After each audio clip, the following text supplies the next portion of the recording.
জনগণের সাথে যারা ক্ষমতা নেয় আস্থা কম থাকে, আস্থাটা যদি একটু ভালো থাকতো বিএনপির সাথে, জামাতের সাথে, তাহলে হয়তো এনসিপি করার দরকার হইতো না। একটু ভুল বুঝাবুঝি হয়েছে, আমার মনে হয় তারেক রহমান ভাই ঢাকায় থাকতেন এই সমস্যা হতো না, খালেদা জিয়া সুস্থ থাকতেন এনসিপি হয়তো দরকার পড়তো না। আস্থার সংকট থেকে এগুলি হয়েছে।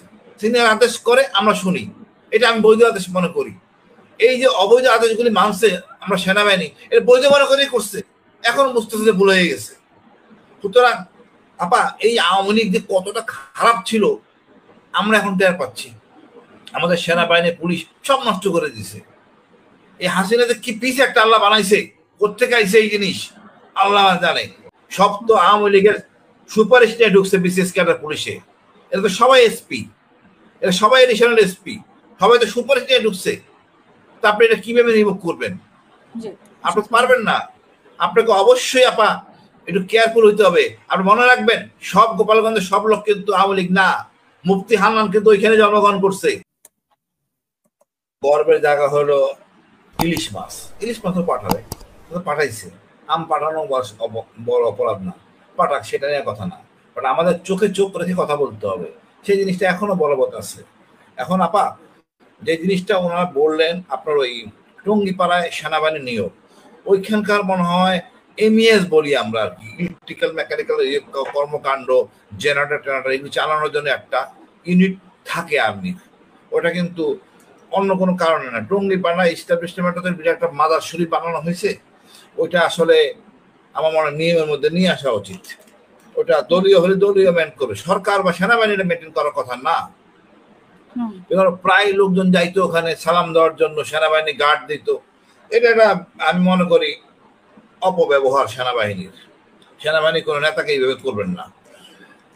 2 নম্বর হলো আপা সেনাবাহিনী জনসভা করবে, বিএনপি জামাত সবাই জনসভা করবে, সেনাবাহিনী তার নিরাপত্তা দিবে না।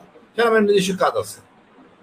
যদি একান্ত বিপদ পড়ে জেলা প্রশাসন ডাকবে, সেনাবাহিনী যাবে। এটি জনগণ বুঝতে হবে জিনিসটা। আর মানুষ কিন্তু 4 জন মারা গেছে। ভারত তো খুব দুঃখ প্রকাশ করতে, মাত্র 1 জন হিন্দু মারা গেল, এটা নিয়ে এখন তারা রাজনীতি করবে।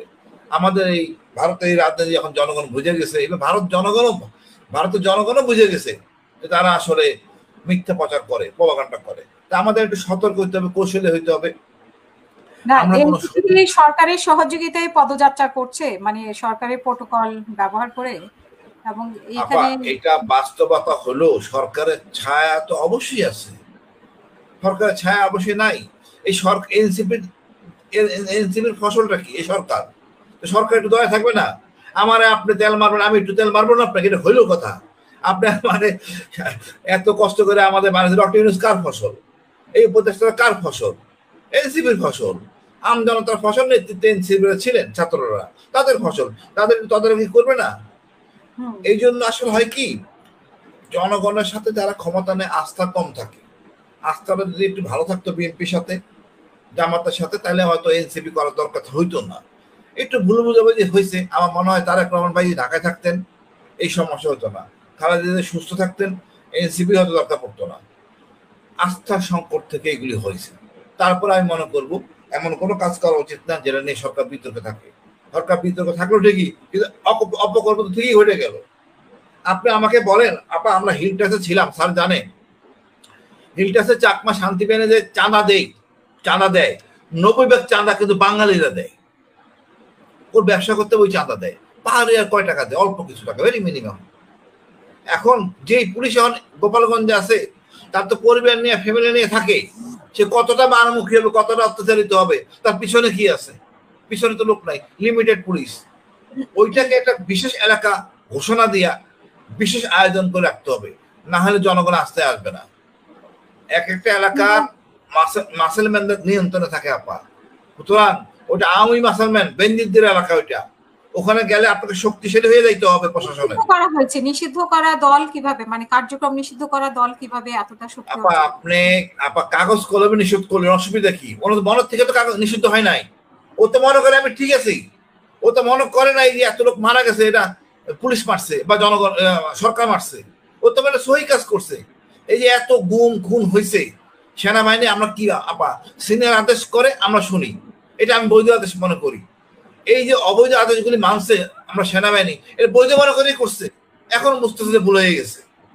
সুতরাং আপা এই আওয়ামী লীগ যে কতটা খারাপ ছিল আমরা এখন টের পাচ্ছি। আমাদের সেনাবাহিনী পুলিশ সব নষ্ট করে দিছে। এই হাসিনা যে কি পিস একটা আল্লাহ বানাইছে, কোত্থেকে আইছে এই জিনিস আল্লাহ জানে, না তার অবদান কোথায় আছে আমি জানি না, এটা নিয়ে আমাদের আলোচনা বিষয় আছে। তবু আমি মনে করি আপা শক্তিশালী হয়ে ওখানে সরকার থাকা উচিত, না হলে একটা বিস্ফোরণ রাখা যাবে না। আওয়ামী লীগ নিশ্চিত হয়েছে, আপনার অপরাধ স্বীকার করেন, ক্ষমা চান, তারপর রাজনীতি করেন, অসুবিধা নাই তো। আপনাদের শেখ মুজিবুর রহমানই তো আওয়ামী লীগ নিষিদ্ধ করে দিয়েছিলেন, বাকশাল করছেন, তো আওয়ামী লীগ নিষিদ্ধ। আপনি অপরাধ স্বীকার করবেন না, উস্কানি দিবেন, সুস্কানি দিবেন, এটা বাংলাদেশের জনগণ মানবে না, আমরা সাক্ষী। আমি আয়নাগর প্রকাশ করার পর আমার নাম 12টা মামলা হয়েছে। আপনি চিন্তা করেন, আয়নাগর প্রতিষ্ঠিত হয় নাই না আমি বানাইছি? আপনি তো জানেন হাসিনা আপা, আমি যা বলছিলাম তা আমি এখনো বলতেছি, 12টা মামলা আমাকে দেওয়া হয়েছিল। তো এটা হলো হাসিনা, এটা আওয়ামী লীগ, ফ্যাসিস্টের চরম একটা জিনিস। পিস আল্লাহ কোত্থেকে বানাইছে এই জিনিস, আমার দেশে কেন দিল, অন্য দেশে দিলে ভালো হইতো। আমার আর কিছু বলার নাই, জনগণে বুঝতে হবে সেনাবাহিনী আমাদের, সেনাবাহিনী এই এনসিপি সম্মান রক্ষা করছে। যাই হোক, আমি মনে করি আমরা যার নির্বাচনটা ভালো হয় সেদিকে আমরা অন্য জায়গায় দেখেছি যে জামাত বা অন্যান্য দল থাকতো বা নিজেদেরও আরো বেশি জনগণ ছিল, কিন্তু এখানে কম জনগণ হওয়ার কারণে ওদের সাথেও তো আমরা দেখলাম না যে আপা ওই পুলিশের মধ্যে এখন 80% পুলিশ আওয়ামী লীগ, বোঝার চেষ্টা করেন। বিশেষ করে যত পুলিশ ঢুকছে কয়জনকে আউট করছেন আপনি? সব তো আওয়ামী লীগের সুপারিশ নিয়ে ঢুকছে বিশেষ ক্যাডার পুলিশে।